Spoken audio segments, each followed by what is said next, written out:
A crown of thorns placed on his head. He knew that he would soon be dead. He said, "Did you forget me, Father, did you?" They nailed him to a wooden cross. Soon all the world would feel the loss of Christ the King before his hallelujah. Hallelujah, hallelujah, hallelujah, hallelujah.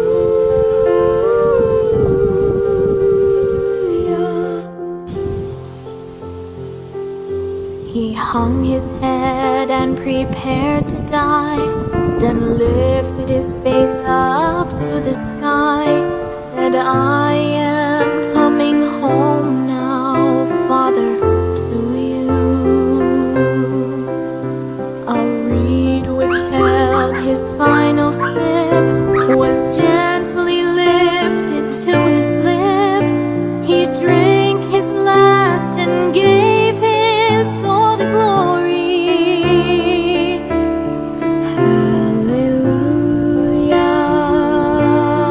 hallelujah,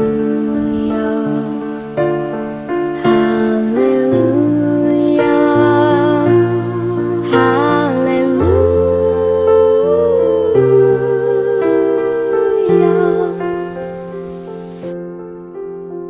The soldier who had used the sword to pierce the body of our Lord said, "Truly this was Jesus Christ, our Savior."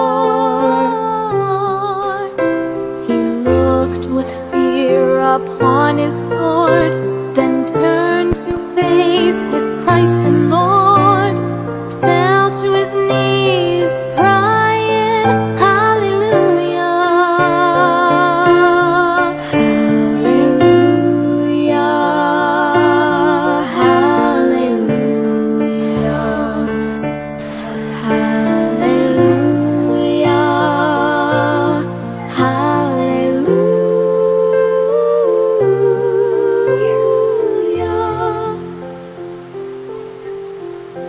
Took from his head the thorny crown and wrapped him in a linen gown, then laid him down to rest inside the tomb. The holes in his hands, his feet and side now